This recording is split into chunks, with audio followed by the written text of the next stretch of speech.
Sir ಈಗ market ಬಗ್ಗೆ ನಾವು ಕೇಳ್ತಾ ಇರ್ಬೇಕಾದ್ರೆ IPO ಅನ್ನೋ ಪದ ಈಗ ಹೆಚ್ಚಿಗೆ ಬಳಕೆ ಆಗ್ತಾ ಇದೆ. IPO ಅಂದ್ರೆ ಏನು, ಅದ್ರಲ್ಲೂ ನಾವು ಹೂಡಿಕೆ ಮಾಡಬಹುದಾ, ಅದ್ರ ಬಗ್ಗೆ ಏನಾದ್ರು ಹೇಳ್ಬೋದಾ ನೀವು? ಖಂಡಿತ. ನೋಡಿ, IPO ಅಂದ್ರೆ ಈಗ ಒಂದು ಯಾವುದೋ ಒಂದು ಕಂಪನಿಯನ್ನ ಅಂದ್ರೆ ಬಿಸ್ನೆಸ್ ಪ್ರಾರಂಭ ಮಾಡ್ತಾರೆ. ಮೊದಲು ಯಾರಿಗೂ ಅದರ ಶೇರ್ಗಳನ್ನು ಕೊಟ್ಟಿರೋದಿಲ್ಲ, ಅವ್ರ ಹತ್ರನೇ ಇರುತ್ತೆ ಅದು ಪೂರ್ತಿ. ಅದು ಯಾವುದೇ ಕಂಪನಿ ಆಗಲಿ. ಈಗ ಅವರಿಗೆ ಇನ್ನೂ ಹೆಚ್ಚು ಫಂಡ್ ಬೇಕು, ಅದನ್ನ ಕಂಪನಿಯನ್ನು ಇನ್ನೂ ಬೆಳೆಸಬೇಕು ಏನೋ ಉದ್ದೇಶದಿಂದ ಆ ಫಂಡ್ ರೈಸ್ ಮಾಡುವಾಗ ಶೇರ್ಸ್ ಅನ್ನ ಪಬ್ಲಿಕ್ ಕೊಡ್ತಾರೆ. ಅದನ್ನ ಪಬ್ಲಿಕ್ ಇಶ್ಯೂ ಅಂತ ಕರೆಯೋದು.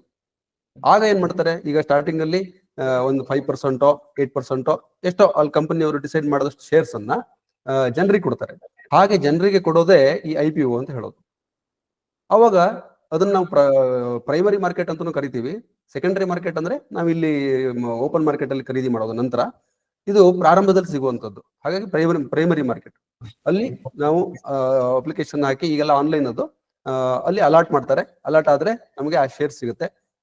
ಇನ್ನು ಅದು ಚೆನ್ನಾಗಿದ್ರೆ ಓಪನ್ ಆಗೋ ದಿನ ಇರೋ ಪ್ರೈಸ್ ಇಂದ, ಅಂದ್ರೆ ಏನು ಅಲಾಟ್ ಮಾಡಿದಾರೆ ಯಾವ ಪ್ರೈಸ್ಗೆ ಅದಕ್ಕಿಂತ ಹೆಚ್ಚಿನ ಬೆಲೆಗೆ ಓಪನ್ ಆಗುತ್ತೆ. ಕೆಲವೊಮ್ಮೆ ಚೆನ್ನಾಗಿಲ್ಲ ಅಂದ್ರೆ ಅದಕ್ಕಿಂತ ಕಡಿಮೆ ಬೆಲೆಗೆ ಓಪನ್ ಆದಂತಹ ನಿದರ್ಶನಗಳು ಇವೆ. ಆದ್ರೆ ಒಟ್ಟಾರೆ IPO ಅಂದ್ರೆ ಜನರಿಗೆ ಮೊದಲ ಬಾರಿ ಕಂಪನಿ ಷೇರುಗಳನ್ನ ಕೊಡುವಂತಹ ಪ್ರೊಸೆಸ್ ಅದು. IPOದಲ್ಲಿ ಹೂಡಿಕೆ ಮಾಡಿ ಲಾಭ ಮಾಡಬಹುದಾ, ಮತ್ತೆ ಸೆಕ್ಯೂರಿಟಿ ಇದೆಯಾ ಸರ್? ನೋಡಿ, ನೀವು IPOದಲ್ಲಿ ತಗೊಳ್ಳಿ ಅಥವಾ ಸೆಕೆಂಡರಿ ಮಾರ್ಕೆಟ್ ಅಲ್ಲಿ ತಗೊಳ್ಳಿ, ಶೇರ್ ಬಂದ ಮೇಲೆ ಅಕೌಂಟಿಗೆ ಅವು ಎರಡು ಒಂದೇನೆ. ನಿಮಗೆ IPOದಲ್ಲಿ ಬಂತೋ ನೀವು ಮಾರ್ಕೆಟ್ ಅಲ್ಲಿ ಖರೀದಿ ಮಾಡಿದ್ರೋ ಮುಖ್ಯ ಅಲ್ಲ, ಎರಡು ಒಂದೇನೆ. ಇನ್ನು ಲಾಭ ಮಾಡ್ಬೋದಾ ಅನ್ನೋದಕ್ಕೆ ಖಂಡಿತವಾಗ್ಲೂ ಒಳ್ಳೆ ಕಂಪನಿಗಳಾದಾಗ ಹೆಚ್ಚು ಲಾಭನೇ ಸಿಗುತ್ತೆ IPOದಲ್ಲಿ ನಮಗದು ಸಿಕ್ಕಾಗ. ಆದ್ರೆ ಮಾರ್ಕೆಟ್ ಅಲ್ಲಿ ಆದ್ರೆ ನಾವು ಖರೀದಿ ಮಾಡ್ಬೇಕು ಅಂತ ಬಯಸಿದ್ರೆ ಅಲ್ಲಿರೋ ರೇಟ್ಗೆ ನಮಗೆ ಸಿಗುತ್ತೆ. ಆದ್ರೆ IPO ಏನಾಗುತ್ತೆ ಅಂದ್ರೆ ನಮಗೆ ಸಿಕ್ಕೇ ಸಿಗುತ್ತೆ ಅಂತ ಹೇಳೋಕ್ಕಾಗಲ್ಲ. ನಾವು ಅಪ್ಲೈ ಮಾಡಬೇಕು, ಅದು ಅಲಾಟ್ ಆದ್ರೆ ಸಿಗುತ್ತೆ, ಆಗದಿದ್ರೆ ನಮ್ಮ ದುಡ್ಡು ವಾಪಸ್ ಬರುತ್ತೆ ಇಷ್ಟೇ, ಶೇರ್ ಸಿಗೋದಿಲ್ಲ. ಹಾಗಾಗಿ ಸಿಗದೇ ಇದ್ರೆ ನಷ್ಟ ಇಲ್ಲ, ಲಾಭವೂ ಇಲ್ಲ, ಅಷ್ಟೇನೆ. ಸರ್, ಈಗ ಮಾರ್ಕೆಟ್ ಅಲ್ಲಿ ನಾನು ಒಂದು 2-3 ಜನ ಹತ್ರ ಕೇಳ್ಪಟ್ಟಿರೋದೇನಂದ್ರೆ, ತುಂಬಾ ಹಳೆಬ್ರು ಇನ್ವೆಸ್ಟ್ ಮಾಡಿರೋರು ಡಿವಿಡೆಂಡ್ ಸಿಗುತ್ತೆ ನಮ್ಗೆ, ಡಿವಿಡೆಂಡ್ಸ್ ಇಂದ ನಮ್ಗೆ ಒಂದಷ್ಟು ಹಣ ಸಂಪಾದನೆ ಆಗ್ತಾ ಇದೆ ಅಂತೆಲ್ಲ ಕೇಳಿದೀವಿ.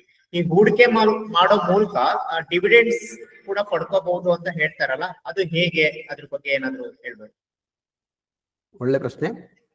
ನೋಡಿ, ಎಲ್ಲ ಕಂಪನಿಗಳು ಡಿವಿಡೆಂಡ್ ಕೊಡೋದಿಲ್ಲ. ಒಂದಿಷ್ಟು ಕಂಪನಿಗಳು ಕೊಡ್ತವೆ.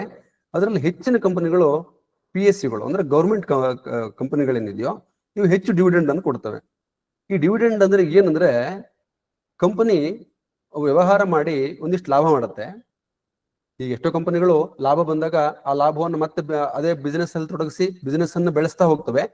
ಇನ್ನೆಷ್ಟೋ ಕಂಪನಿಗಳು ಬಿಸಿನೆಸ್ ಅನ್ನು ಬೆಳೆಸೋದಿಲ್ಲ, ಅಂದ್ರೆ ಒಂದ್ ಹಂತಕ್ಕೆ ಬೆಳೆದಿರುತ್ತೆ. ಆ ಬಂದಿರೋ ಲಾಭವನ್ನ ಅಲ್ಲಿರೋ ಶೇರ್ ಹೋಲ್ಡರ್ಸ್ ಎಲ್ರಿಗೂ ಅದನ್ನ ಸಮಾನವಾಗಿ ಹಂಚಿಬಿಡುತ್ತೆ. ಇದನ್ನೇ ಡಿವಿಡೆಂಡ್ ಅಂತ ಹೇಳೋದು. ಹಾಗಾಗಿ ಯಾರ್ಯಾರ ಹತ್ರ ಎಷ್ಟು ಶೇರ್ ಇದೆಯೋ ಅವರಿಗೆಲ್ಲ ಅಷ್ಟು ಎಷ್ಟು ಅನೌನ್ಸ್ ಮಾಡಿರ್ತಾರೋ ಆ ಡಿವಿಡೆಂಡ್ ನ ಅಷ್ಟನ್ನ ಎಲ್ರಿಗೂ ಕೊಟ್ಟುಬಿಡೋದು ಆ ಲಾಭವನ್ನ.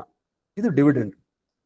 ಇಲ್ಲಿ ಅನುಕೂಲ ಏನಂದ್ರೆ, ನೋಡಿ, ಯಾವುದೋ ಒಂದು ಕಂಪನಿ ಶೇರಿಗೆ ಈಗ ಒಂದು 200 ರೂಪಾಯಿ ಕೊಟ್ಟು ಒಂದು ಶೇರ್ ಅನ್ನು ತಗೊಂಡಿದ್ದಾರೆ ಒಂದು 10 ವರ್ಷದ ಹಿಂದೆ ಅಂತ ಅನ್ಕೊಳ್ಳಿ. ಈ 10 ವರ್ಷದಲ್ಲಿ ಅವರೊಂದು 100 ರೂಪಾಯಿ ಶೇರಿಗೆ ಡಿವಿಡೆಂಡೇ ಕೊಟ್ಬಿಟ್ಟಿದ್ದಾರೆ ಅಂತ ಅನ್ಕೊಳ್ಳಿ. ಒಂದೊಮ್ಮೆ ಆ ಶೇರ್ ಬೆಲೆ ಏನಾದರೂ ಈಗಲೂ 200 ರೂಪಾಯಿನೇ ಇದ್ರೆ ಇವರಿಗೆ 100 ರೂಪಾಯಿ ಇದರಲ್ಲಿ ಡಿವಿಡೆಂಡ್ ಅಲ್ಲಿ ಬಂದ್ಬಿಟ್ಟಿರುತ್ತೆ. ಅರ್ಧ ದುಡ್ಡು ಬಂದೇ ಬಿಟ್ಟಿರುತ್ತೆ ಶೇರಿಂದು. ಶೇರ್ ಪ್ರೈಸ್ ಮೇಲೆ ಹೋದ್ರೆ ಇನ್ನೂ ಹೆಚ್ಚು ಲಾಭ, ಡಬಲ್ ಲಾಭ.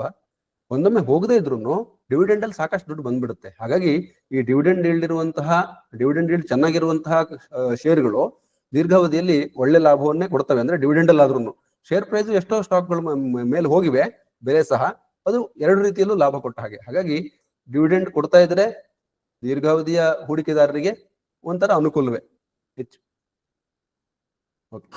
ಹಾಗಾದ್ರೆ ಅಂದ್ರೆ ಈ ರೀತಿಯ ಕಂಪನಿಗಳ ಮೇಲೆ ಹೂಡಿಕೆ ಮಾಡೋದ್ರಿಂದ ಎರಡು ರೀತಿ ಲಾಭ, ಅಂದ್ರೆ ಒಂದು ಡಿವಿಡೆಂಡ್ಸ್ ಕೂಡ ತಗೋಬಹುದು, ಮತ್ತೆ ಕಂಪನಿ ಬೆಳವಣಿಗೆ ಆದಾಗೆ ನಮ್ಗೆ ಶೇರ್ ಬೆಲೆ ಕೂಡ ಏರಿಕೆ ಆಗುತ್ತೆ. ಖಂಡಿತ ಎರಡು ರೀತಿ ಲಾಭ ಆಗುತ್ತೆ. ಬರೀ ಡಿವಿಡೆಂಡ್ ಒಂದೇ ಅಂತ ಅರ್ಥ ಅಲ್ಲ, ಎರಡನ್ನು ನೋಡ್ಬೇಕಾಗತ್ತೆ. ಒಳ್ಳೆ ಕಂಪನಿಯನ್ನು ಒಟ್ಟಾರೆ ಒಳ್ಳೆ ಕಂಪನಿಯೂ ಆಗಿದ್ದು ಡಿವಿಡೆಂಡ್ ಸಹ ಚೆನ್ನಾಗಿದ್ರೆ ಅದೊಂದು ಉತ್ತಮ ಆಯ್ಕೆ ಆಗುತ್ತೆ. Thank you sir.